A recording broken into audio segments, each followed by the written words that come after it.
Good afternoon, John Donovan. Hey, Marty. I see you're in someplace tropical. Yeah, I'm 8 miles south of Savannah, Georgia. Oh, okay. Beautiful. Yeah, yeah. Is it hot and humid there?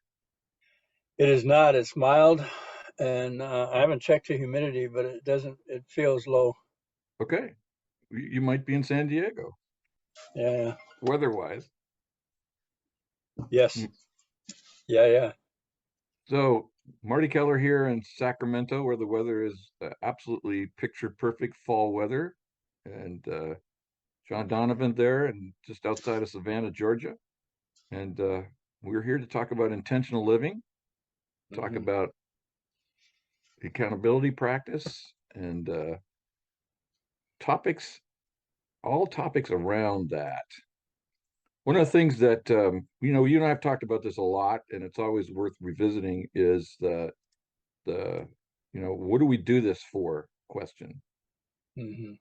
And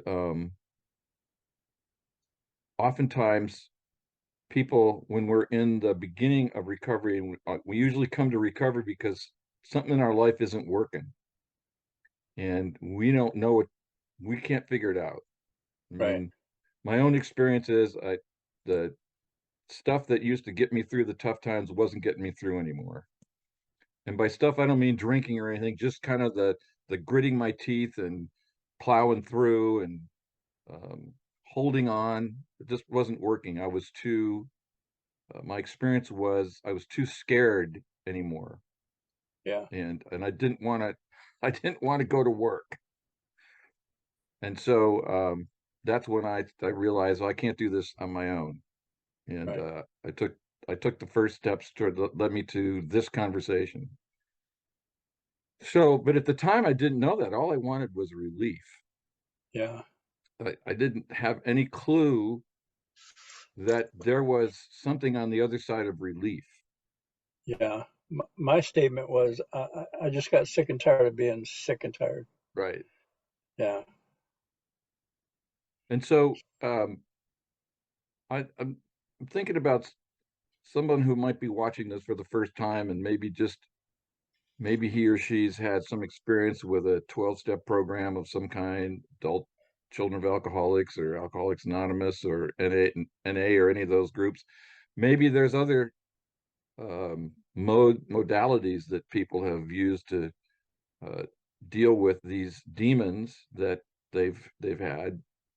Um, so I'd like to maybe have a conversation about how accountability practice or intentional living practice is designed to help us live the life that we really want.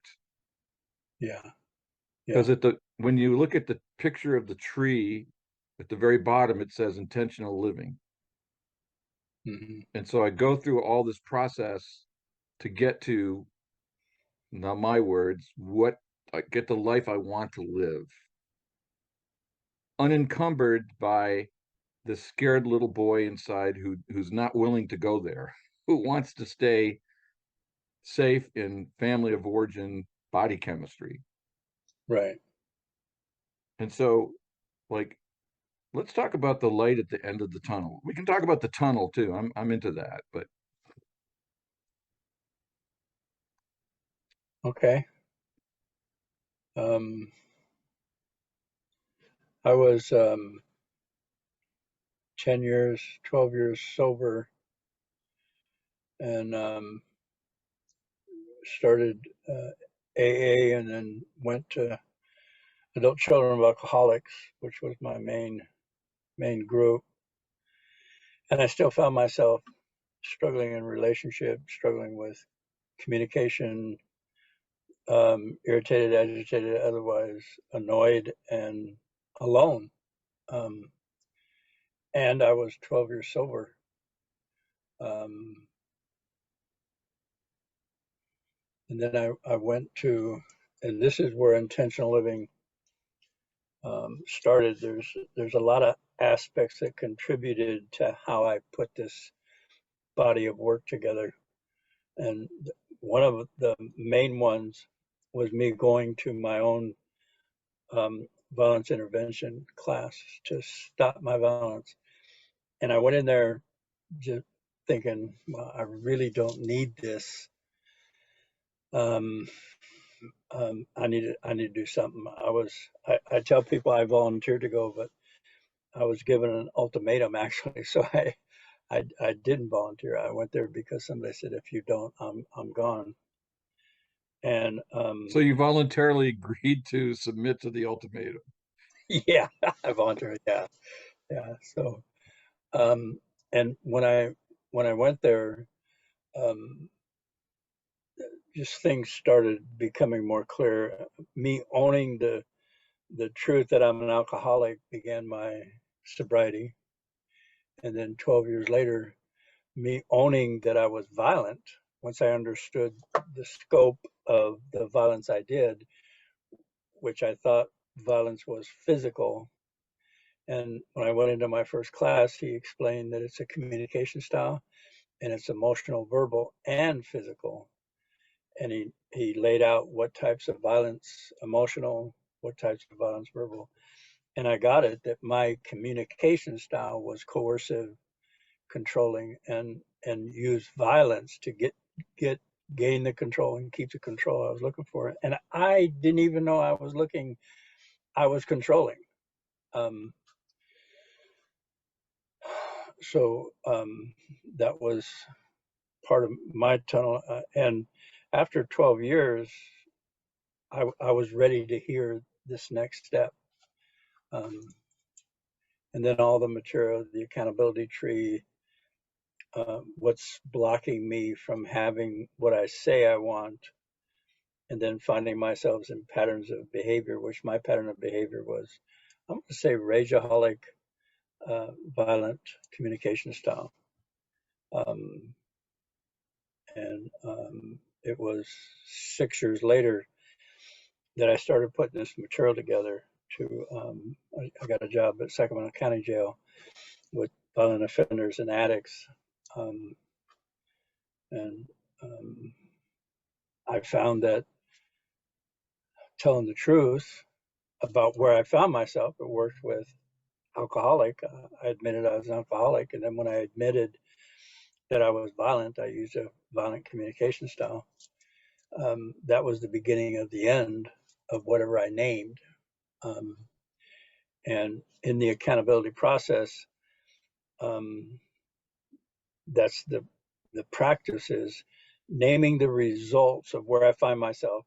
Well, one was alcoholic, the other one was violent.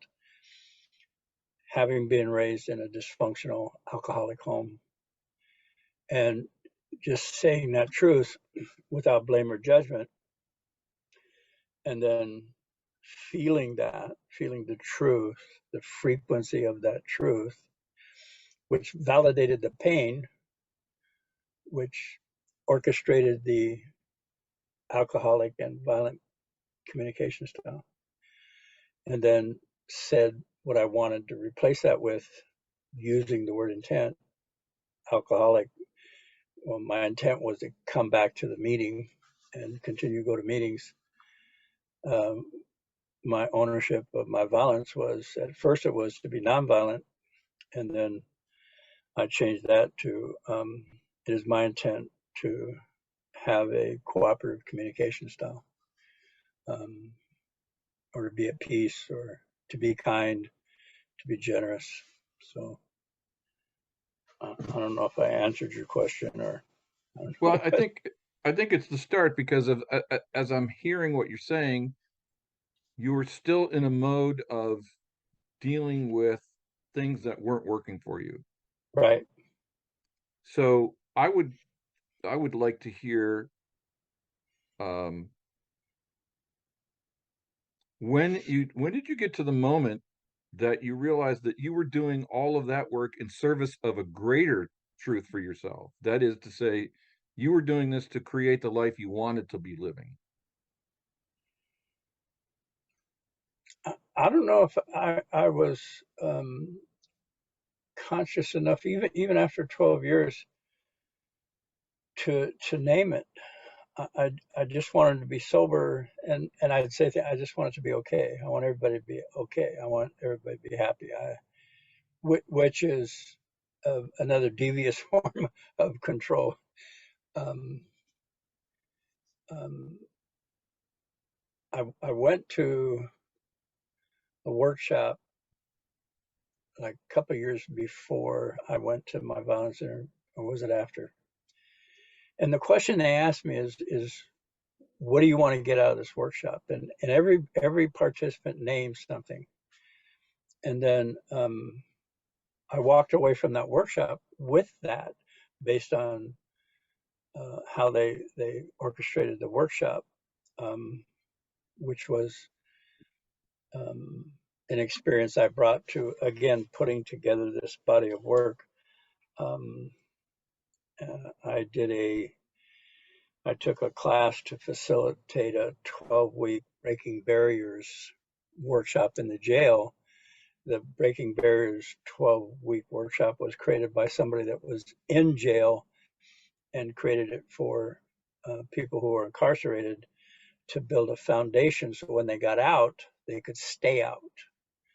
And that had a lot to do with um, being telling the truth and being accountable. Um,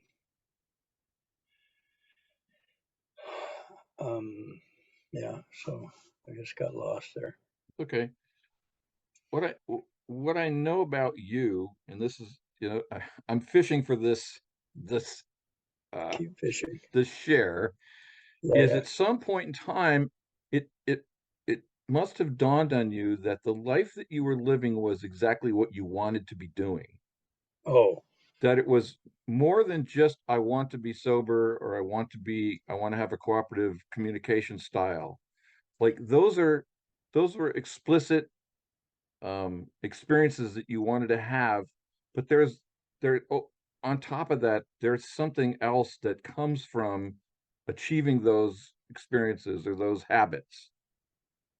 And at some point in time, you became John Donovan. authentic. Yeah.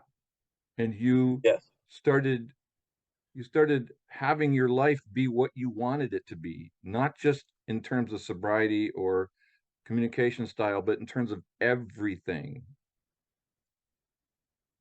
And that's what I'm talking about. I'm doing this work, so I have become the conscious author of my life, starting when I wake up in the morning till I go to sleep at night. For me, that was a sequence. Right Exactly. now, I can tell you.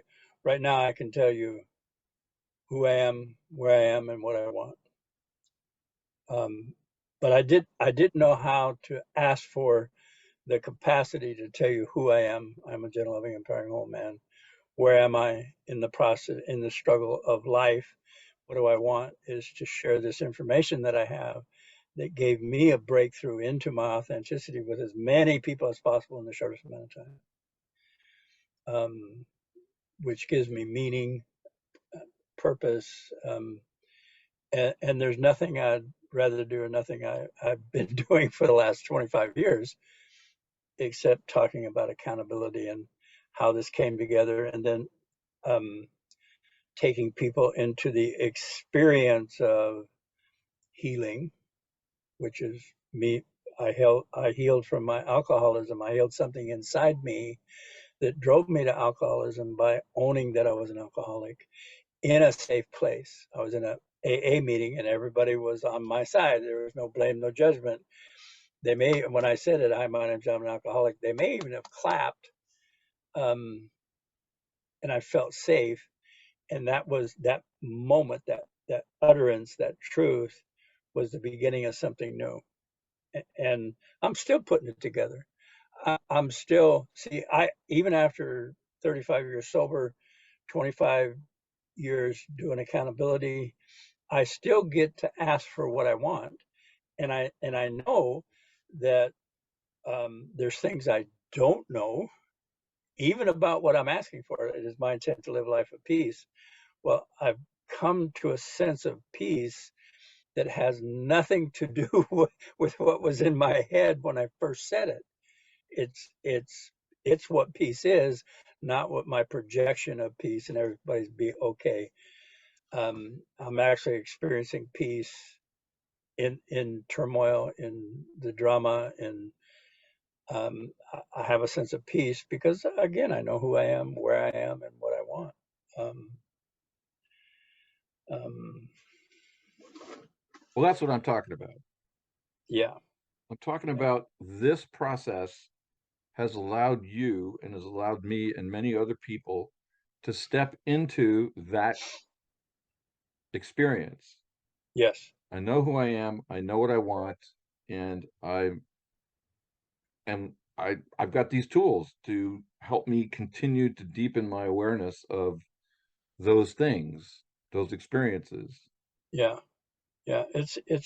I went from a state of being, a frequency. People call it point of attraction, what you're vibrating at. When I first started, I was irritated, agitated, I was full of resentment, bitterness, contempt, and I drew things into me based on that state of being. And in my healing process, the awareness, which is a higher frequency, I want to say slowly, sometimes quickly, raised, and I was in a different state of being, a different consciousness. And every place I go in that state of being, like attracts to me. So I started attracting things that I'd help in certain areas, people wanting the same thing I wanted, the other facilitators, people excited about giving this news, this information to as many people as possible. And then I struggle with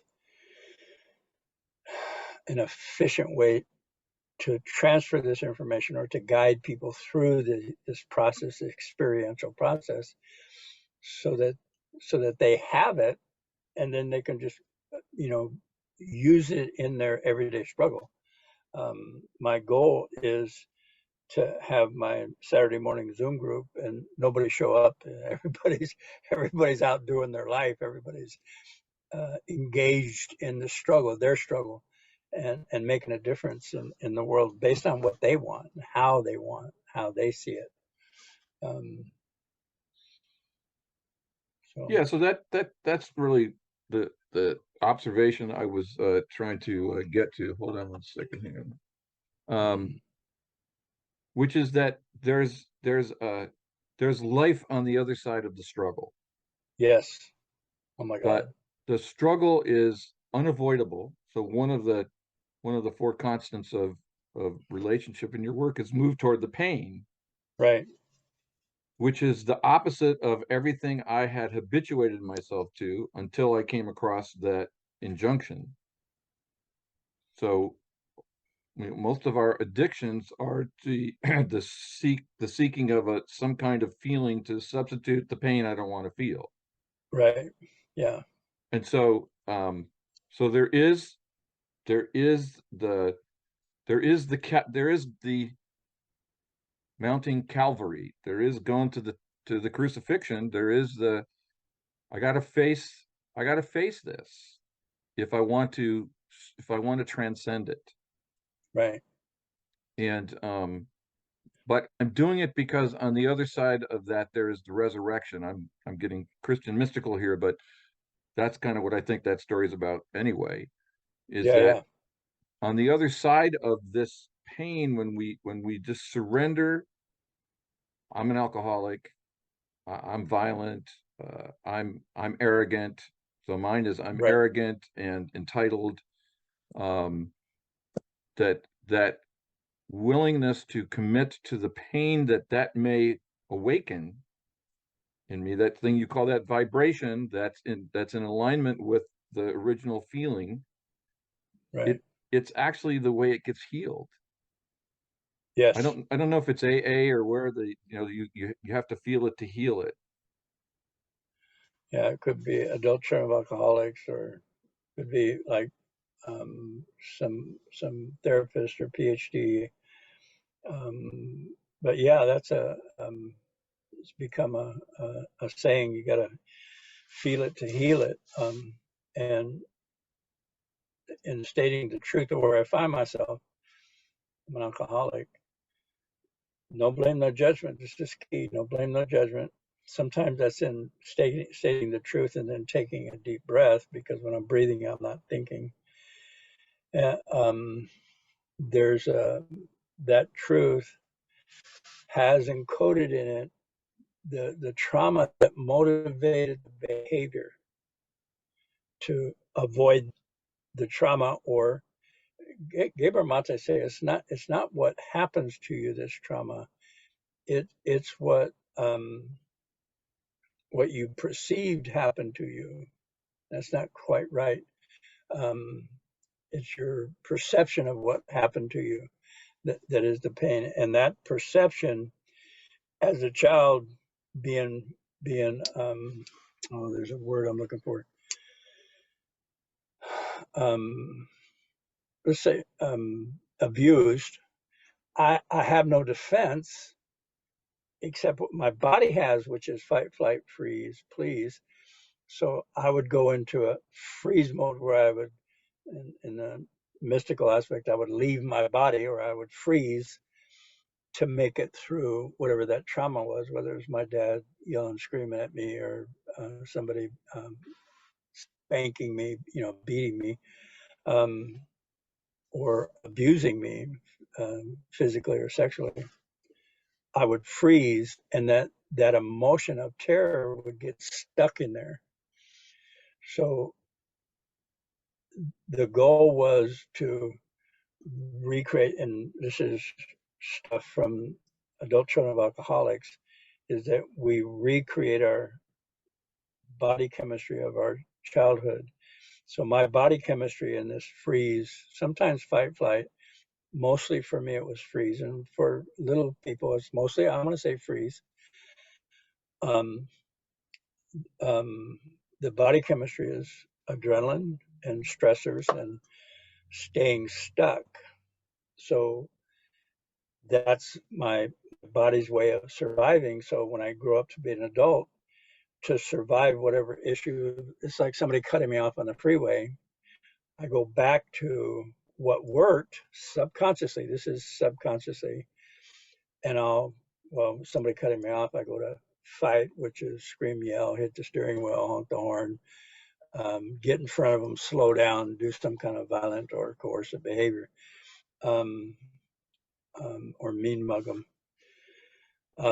Instead of what I've been doing over the last 20 years is, if somebody cuts me off and it is close, I say, wow, that was close. That scared me. That scared the shit out of me. And just acknowledge the fear, and I don't go into the reaction mode of having to do something to get that guy not to do that anymore. I could just feel the fear, the startle, the terror of almost getting in an accident, because it's frightening. But as a child, see, I couldn't stay frightened. I stuffed it so that I could survive. And the way I dealt with it in my adulthood was alcoholism, rageaholic, violent behavior, instead of just feeling what was happening to me. So Yeah, it's not the trauma, it's the post-trauma, the distress that comes. and the body chemistry. Yeah, well, that's where we feel it. That's where it gets stuffed into um the it's it's interesting when you look at some of the research, the neurological research, and Bessel van der Kolk looks at that in The Body Keeps the Score, for instance, or in that great book on complex post-traumatic stress disorder. I forget the gentleman who wrote that, but um, the research demonstrates how it is that the body absorbs and stores that information of incompleted emotion.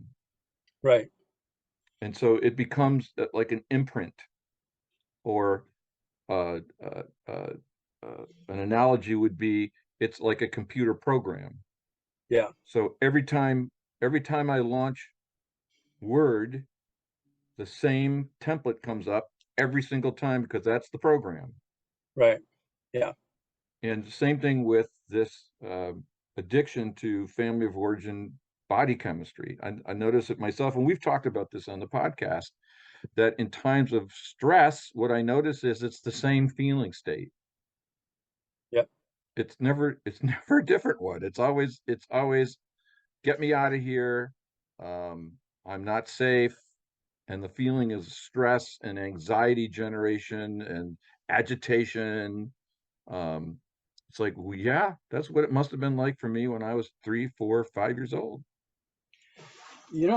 As you were talking, I said there's a lot of things that happened that came together for me to put together this body of work. And I went to a workshop one time where this Maori shaman came to one of the people's house, and he charged a bit of money to go talk to him, sit with him for an evening.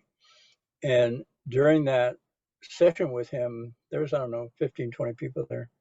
He was talking about working with a woman and getting her through multiple sclerosis. And he said the hardest part of the healing her from multiple sclerosis was getting her to admit that she had multiple sclerosis, which sound I didn't understand what he was talking about. As soon as she understood and admitted, no blame, no judgment, that she had this condition, then she could address the condition. If she never admitted she had the condition, what do you do? For what? Yeah. And that's this shaman's, I don't know if he used herbs or ceremony or whatever he did. Well, now that I know, getting into the feeling of being sick instead of the thought of I must be a bad person because I'm sick, or what did I do to deserve this, or I deserve this sickness, all that stuff, instead of just saying the truth about where I find myself. Who am I? Where am I? That woman, the where she was somebody who exhibited the symptoms of multiple sclerosis, saying the truth. And that added to me putting this accountability tree together, that truth, although it hurts, there's two things Christ said about the truth, or the Bible. The truth hurts, like, oh my God, I'm an alcoholic. That's like, I don't want to admit that. And that same truth sets you free. So, wow. Yeah. Yeah. Yeah, I was sharing with you before we started the recording that I had an example of that this week with somebody that I've been working with for a while, and just somebody who was utterly choked with body of or family of origin body chemistry, and just it was, and I've seen this before. It was just so acute that it hurt so much that the sense was there's nothing else I can do but just feel this, and I don't want to. Right. And so there's fighting. I'm fighting this feeling. I can't stand this. I'm going to kill myself. There's despair comes from this and so forth. And this is a person who's also been in AA, and he basically got to the point where he felt he had no choice but to say, God, I don't know what to do. Will you help me? Right. And I actually sat with him when he said that. Said, because it's just like what you just said. What's the truth? The truth is, I don't know what the hell to do. Right. Yes. I'm at my wit's end. I'm scared shitless. I'm terrified. Yeah. And in that moment, he said, so he switched programs and he went to AA. He said, God help me. Will you help me? Right. And then 2 days later, something had happened. Something had shifted, and it was as if the burden had been lifted and the suffering was gone. Hmm. And this is the promise of this kind of work, that the suffering is required in the sense that the liberation comes from moving toward that pain rather than trying to incorporate all these strategies that we have to not feel it. So we substitute it with other feelings, be with it, and then in the moment of the truth, say what you want. Well, in this case, what he wanted was he wanted help from his higher power. Yeah. And so that truth that goes with what you were just saying, the truth was painful and it set him free. Hmm. And I'm here to testify. 48 hours later, I'm talking to a different person. Yeah. A healed person, a transformed person, transform the original family of origin pain. A lot of times when I have that, it's now 5 constants of relationship. I've added one question the story, but the one move towards your pain. I know that when I say it, or when I first heard it, my first thought was, no, it's too painful. Well, the pain that I'm talking about is the original trauma from the family of origin childhood trauma. See, that pain is doable. The pain I created, avoiding that pain, yeah, that's not the pain I'm talking about. Right. Um, so when I feel the trauma, the terrified, um, frozen state, whatever that, um, it's relieving it.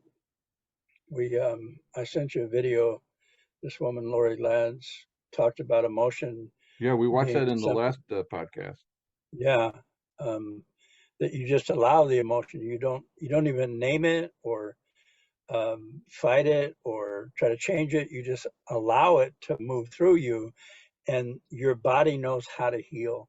When you get past the conditioning to, and I want to say, I know you're talking about that guy that asked for help. I was conditioned as a man never to ask for help. Yeah, me too. So that asking for help showed that I was weak or I didn't know something or there was something wrong with me as a man. So just getting to that point where I don't know. I remember the first time I actually said and meant, I don't know. It was such a relief just to say, because the truth is, I don't know. Sometimes somebody would give me a problem and I'd make something up just to show that I'm like being proactive and helping them fix the problem. I don't know. I don't know. That's Right. one of my favorite sayings today is, I don't know. I don't Yeah. know. And that in itself was healing for me. And I can see how it was healing for him. Surrender to. I struggle with the 11th step, sought through prayer and action to increase my conscious contact with my higher power, seeking only the will of his life and the power to carry that out. And I'm thinking, hell no, I don't know what that is. No, and I was still in what we call self will until one day after doing this work, and this is not too long ago. I thought, well, wait a minute, what is his will? Oh, my well-being. Oh, I can get on board with that. If his will is my well-being, okay, all right, let's do it. But it was like a blinding flash of the obvious. It was like, oh my God. But I was in resistance to assistance, help, or what I was conditioned to believe God was from my Catholic upbringing. And so, anyway, But that's amazing. that's that the brilliance of the steps is in the fact that there's so much packed in every one of them Hmm. that oftentimes we don't get it the first time. I mean, we got something. So I'm not saying there's, Right.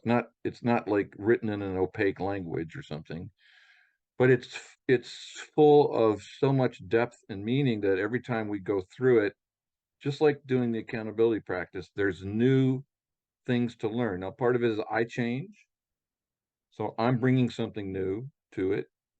And part of it is that there's just so much there that it's difficult to get it all in the first, second, third, sometimes the 10th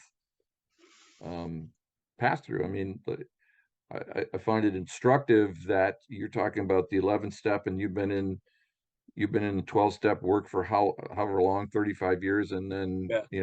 the 30th year something resonates that didn't make any sense, or you had a different interpretation of it until then. Right. Yeah. Or like you said, just like, I'm not doing that. The realization was an embodiment, was an experience, a feeling tone. That's why the accountability tree process works so well. As we lead people through it, they don't have to know how to do it. They don't have to know how to have a feeling. They don't have to know anything other than we lead them to a truth that's true for them. They say it, and the emotion happens.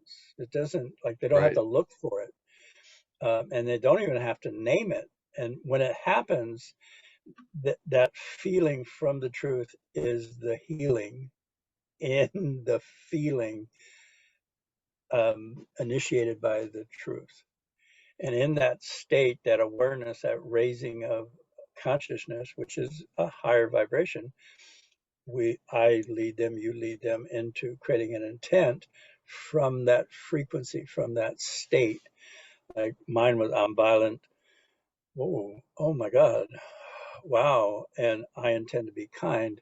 Has it's almost like it's like it has rocket fuel behind the statement. I intend to be kind. There's a power to it in the feeling tone of whatever that truth brings to me. So awareness, yeah, a raise in consciousness, a raise in awareness is feeling tone frequency. It's a raise in vibration. That's why I use the term state of being. The state of being I'm in now, is at a higher frequency than when I came into the 12 step,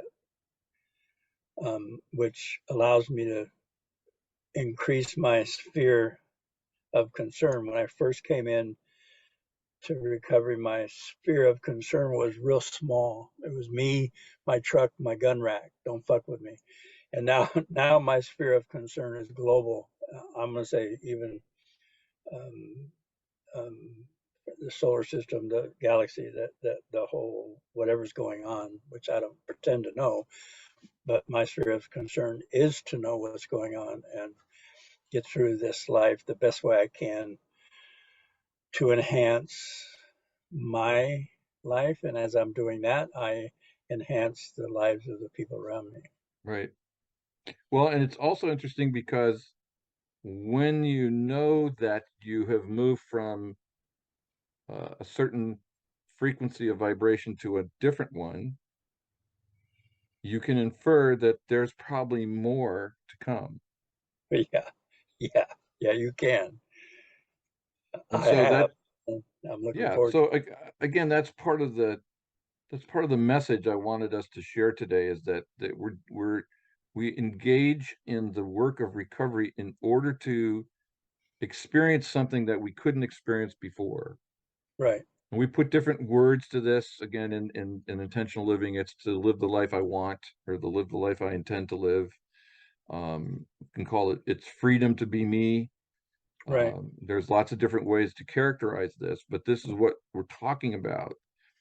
Um, and often, again, I just wanted to observe, particularly for the newcomer, that oftentimes when we start this process, we just want relief, yeah, and uh, and part of the value of doing this in group is that inevitably there's somebody there who's been doing this a lot longer and therefore has a different experience of the work than I did as a newcomer, and right, may have something to teach me either through just sharing what she went through uh, or continue to work the tree, right. you know, years later, it's like, how come you haven't mastered all this yet? Um, so that there's, you know, we get the learning from different directions, and sometimes we can hear things that person X says that we didn't hear when person Y said it. Yep. And you know, and we don't know how that's going to happen. We don't know. No. I was No. in I was in 4 different meetings yesterday, and every single one of them had a surprise. Well, Every single one of them had a surprise, and it was like, yeah, this is exciting. yes. Who Yes, it is. knows? Yeah. You know, it's just like with the podcast. We sit down here, and it's not scripted, folks. Um, and you know, we're just having a conversation about our experience and our own aspirations and our own observations. And you know, I always have something to learn from this conversation, and but I don't know what it's going to be. And it's like, and I don't need to know. It's like, in fact, if you told me, I'd go, okay, I don't need to do this. Yeah. But there's a there's a spontaneity in every human being that when we're suffering, we just can't believe in it. Right. Even when it happens, we then tend to say, oh, that's an accident or that's luck or something like that. We don't see that that's built into the fabric of our lives, Right. that we are designed to be open and spontaneous And powerful. and powerful Yes. and intentional. And intentional. And brilliant and magnificent. Yeah, Yeah. and adorable. Yeah, that too. Yeah. So Yeah. that's why I do the work. Um, I was reflecting on this yesterday, and as I was entering my 4th meeting, and I thought, God, this is what I want to do. Mhm. This is the life I want, that to be with people as we're inventing our lives together, learning from each other, um, and painting a painting together. I mean, conducting a symphony, whatever metaphor you want to use. And To it's yeah, creating sacred space for communing. I had a friend that worked with a man that was from West Africa, and he actually went to his village, and the village is sparse, not no electricity, and so my friend asked him, says, "What do you guys do here?" And he says, "We're either in sacred space or getting ready for sacred space." So, and that's what I heard you say. I want to be in that space yeah, where, yeah, yes. So, yeah, that's the life I want to. And I don't need to go to a indigenous village to create it. I can create it right here right. with the technology that I have, which is Zoom and Wi-Fi and yeah. Well, and it speaks to the truth that all sacred space is the same wherever it is. That, Mhm. you know, the sacred is the sacred. It has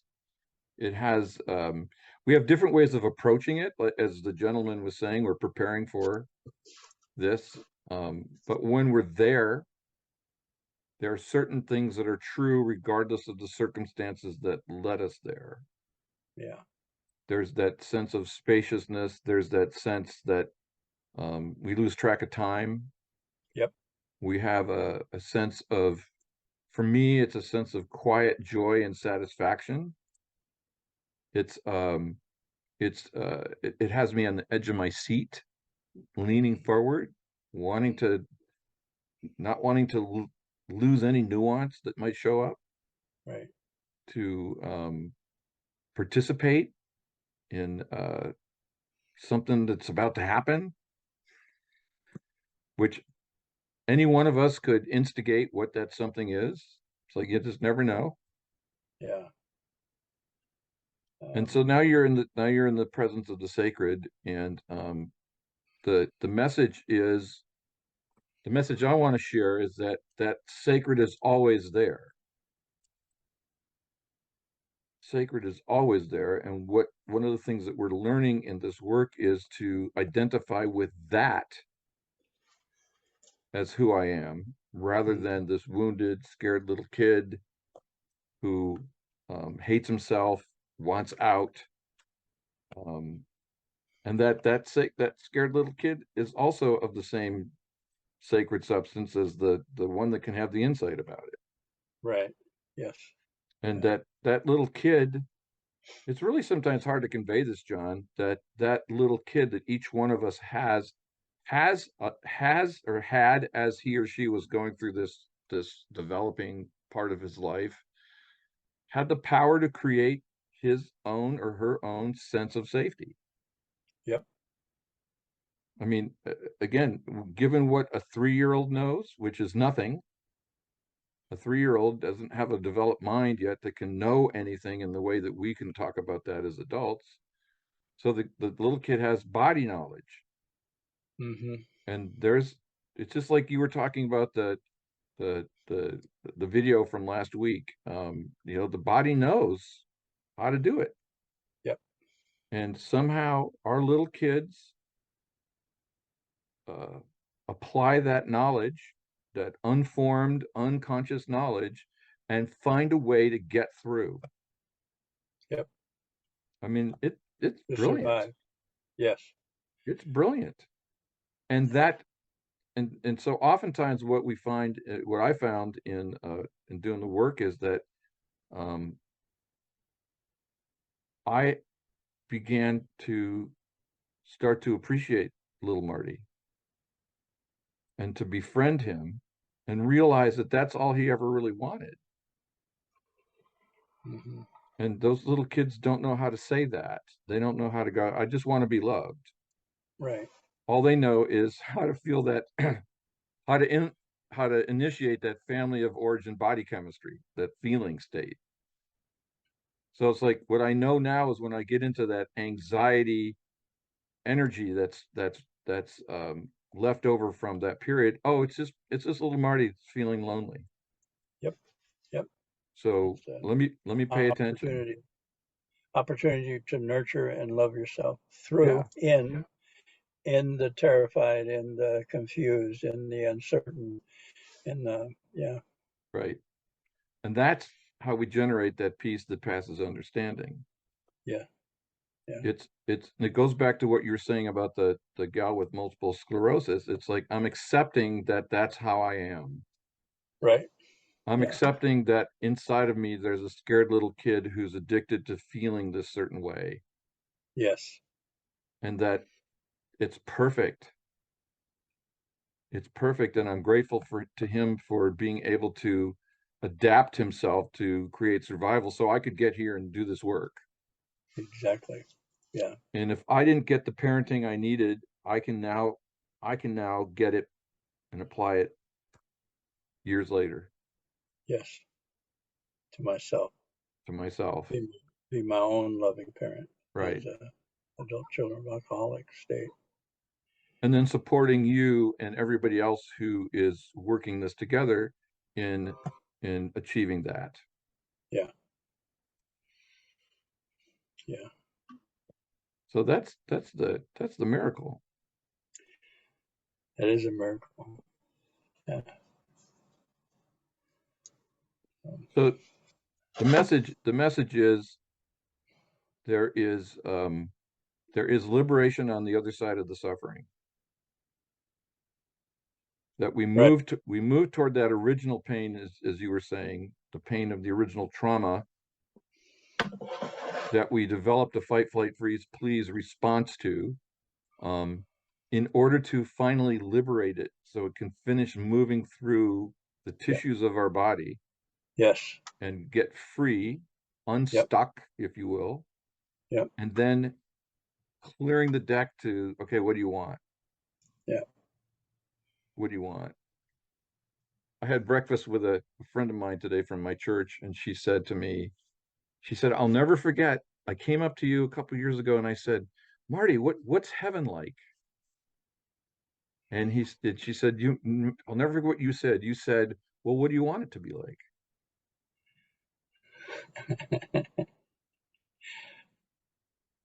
Yep. What do you Yeah. want? That goes to that 11th step observations. Like, what's God's will for me? Well, how about I tell God what I want, and then God will that. Yeah. Mhm. Because God never says no. God only says yes. When I first got into recovery, I didn't know what I wanted, nor did I know that I could contemplate what I wanted, Right.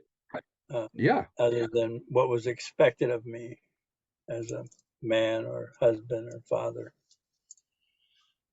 So, Well, even now, when we work with people, how many times do we hear, "I don't know what I want," yeah, and how often is the "I don't know what I want" from a sense of a subconscious sense of I don't deserve to get what I want, right. so why bother?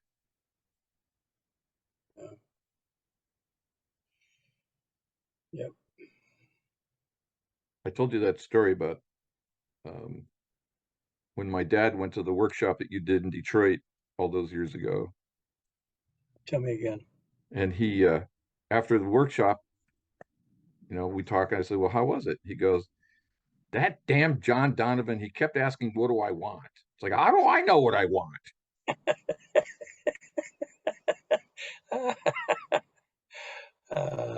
That's priceless.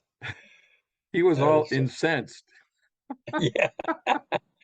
Uh, I thought, yeah, okay, there's information there for you, Dad. yep. Yep. That He was kept cool. asking us, what do we want? Yeah. Yeah. That's the beginning of the end of, it's the beginning of something new and the end of whatever you're struggling Exactly. Yeah, he finally got it, but it took him a while. with. Because I don't know, remember the first time I heard you talk, although um, I intuited, I could see myself intuiting that what you had to share was what I was looking for. My rational mind was going, no, no, no, no, no, no, no, no, no. So, I just had to work through that, however long it took. Yeah, whenever new people come into the room, I get validated by every one of them. They either say, "Wow, that was I don't know what you're saying, but I want to talk to you again," or "You sounded like a babbling idiot. You weren't, you were dancing around with the problem instead of like Right. addressing the problem." Both of those are validations of what I'm saying has meaning. So Yeah. it's like, yeah, yeah, Yeah, exactly. So, um, it's great stuff. It's great stuff. And to share in that with as uh, others start getting there, that's just icing on the cake. yeah, yeah, yeah. I can feel in my body the opening that comes in the other person's body. It's amazing. It's I don't want to get too bold, but it's like seismic. um, I can feel it. It is seismic, and particularly compared to where we were coming from. Yeah, So, yeah, uh, as Carol King said, I feel the earth move under my feet. yeah. There you go. There you go. Yeah, I remember that song. By the way, as we wrap up, Yes. I wanted to observe to my fellow baby boomer that the 60s finally officially ended yesterday. How so? Well, because the last ever Beatles song was released. Oh wow. So Wow. John and or Ringo and Paul put the finishing touches on a John song that Yoko had given them 30 years ago, and they laid down some tracks, and George did before he died, and Paul and Ringo, for whatever reason, decided to finish it off, and they released it yesterday. Called Oh, Now what's and that? It's called Now and Then. Oh, wow.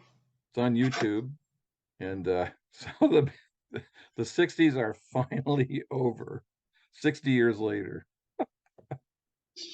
60s was a hell of a decade, I tell you. I'm telling you.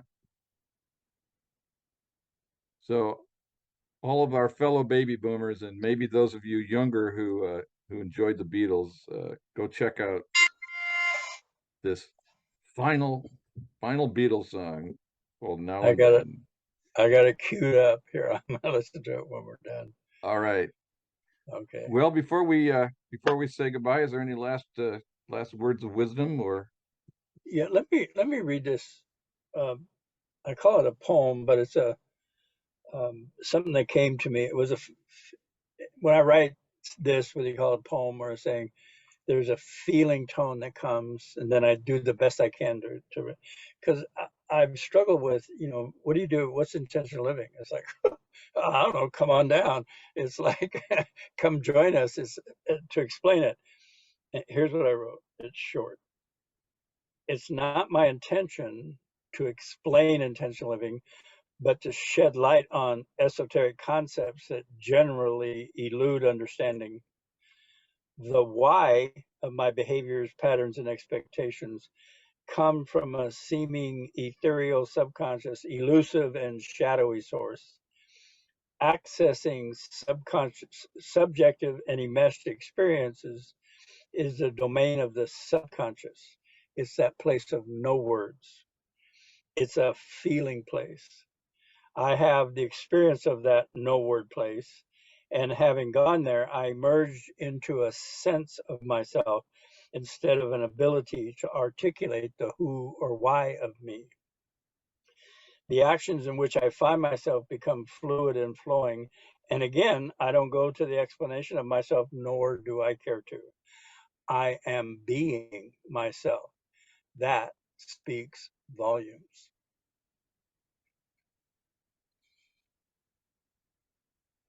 yeah, exactly. Let's just leave it there. Okay. Thank you, Marty. Love you.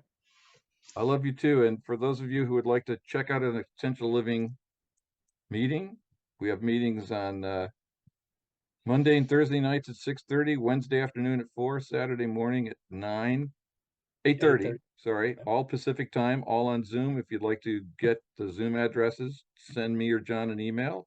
Our addresses will be at the end of the podcast, and we'll be happy to send you an invitation. Okay. So in the meantime, John, as you keep heading south, Yep. enjoy Florida, and I will. we'll see you in a couple weeks. You got it. Thank you, Marty. All right, thank you.